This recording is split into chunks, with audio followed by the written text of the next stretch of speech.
The wood is smooth beneath your feet, polished by oils and sweat and fear. Below you, 20 blades wait in silence, their edges catching the torchlight like frozen teeth. Your ankles tremble, the chains at your waist whisper soft, metallic, relentless. That sound will follow you through every heartbeat of what comes next. Her name was Alina, and on the night they dragged her into the square, the town sealed its mouth shut around her memory like a clenched fist. Before we go deeper into what happened to her, I'd love to know where in the world are you watching from. It's wild to me that a story buried in medieval silence can find its way to every corner of the globe centuries later. This was Runninfield, a market town in the Low Countries, sometime in the late 14th century. The kind of place where justice wasn't a principle, it was a performance. And the stage they built for women like Alina was called the balance beam trial, a single wooden plank suspended over iron spikes, a rope tied loosely at the waist, and a command that was as simple as it was impossible: stand perfectly still for hours, or prove your guilt with your fall. No witnesses had come forward. No evidence had been presented. Only an accusation whispered by a wealthier man who claimed she'd taken a silver clasp from his chest. In a world that feared a woman's ambition more than it feared injustice, suspicion was enough. Enough to summon the magistrate. Enough to summon the beam. Enough to summon the crowd that gathered not out of curiosity, but out of something far more dangerous: certainty. The balance beam trial was built on a lie dressed as theology. The officials claimed it was divinely inspired, that heaven would steady the innocent and destabilize the guilty, that a woman's body would betray her sins through tremors, through weakness, through the natural limits of flesh and bone. But the truth was crueler and more calculated.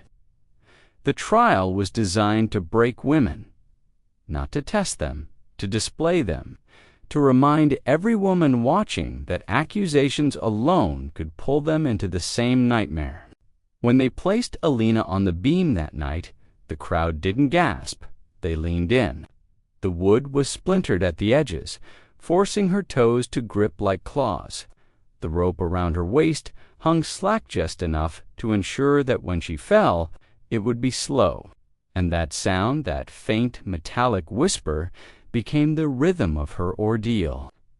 Every shift of weight, every breath, every second of survival marked by that cold, relentless rattle. The magistrate, a man named Odin, stepped forward. His voice was deep and steady, the kind of voice that had sentenced dozens of women before her.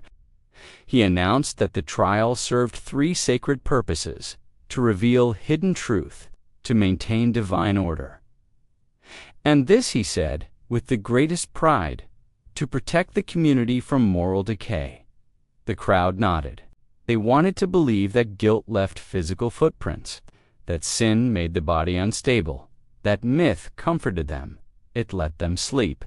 But myth has a cost, and that cost was etched into Alina's ankles, her shaking calves, her deepening breath.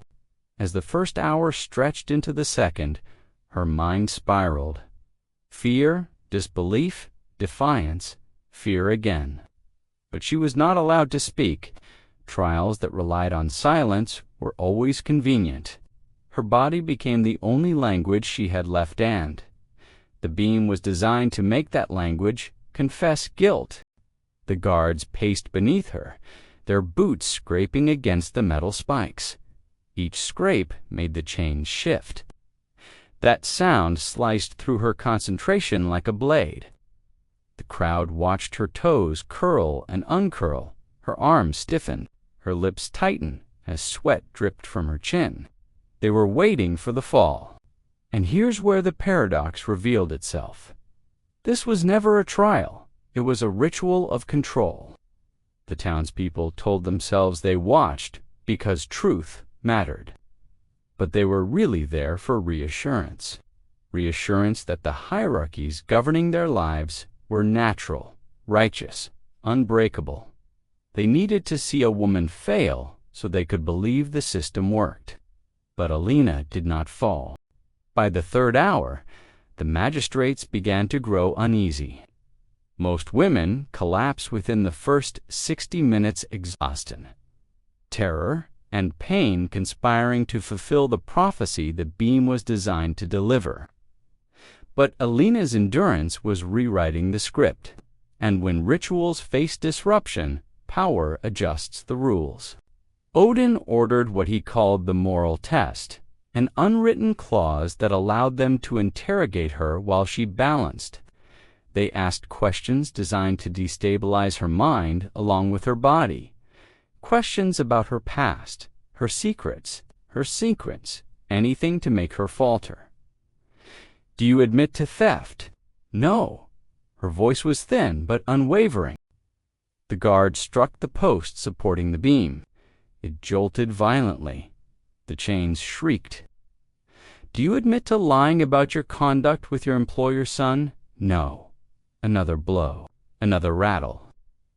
Do you admit, Odin said, stepping closer, that your imbalance is proof of guilt?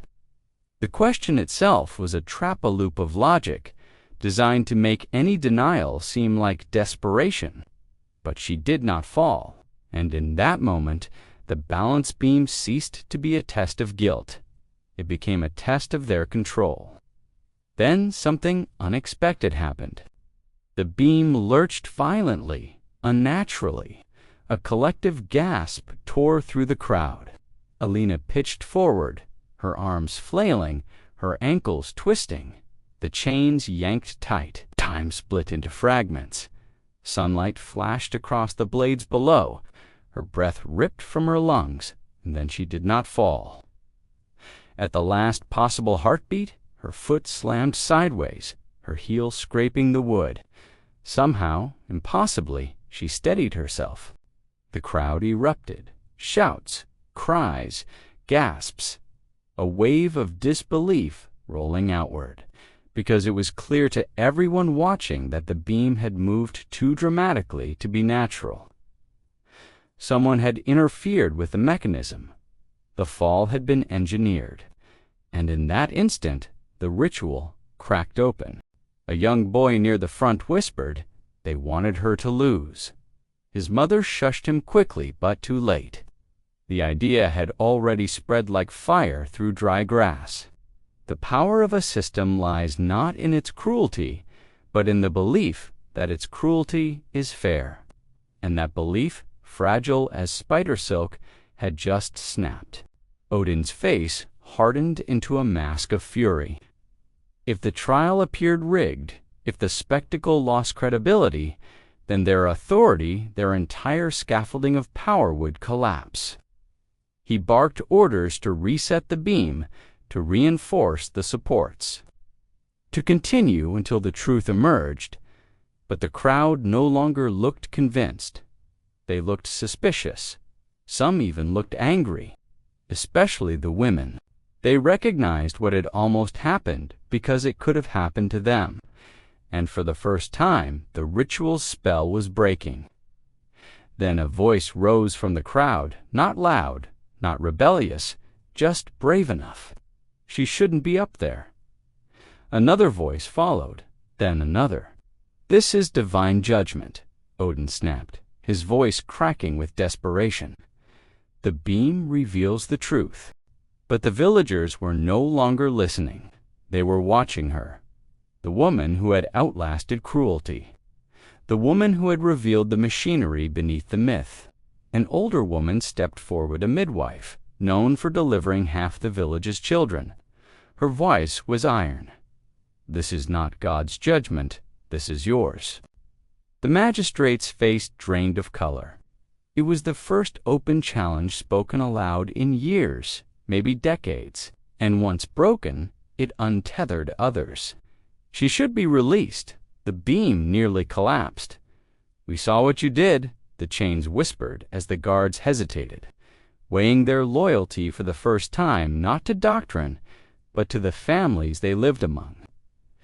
When Odin hissed, "Strike the post," No one obeyed. And in that silence-thick trembling, irreversible, the balance beam trial died.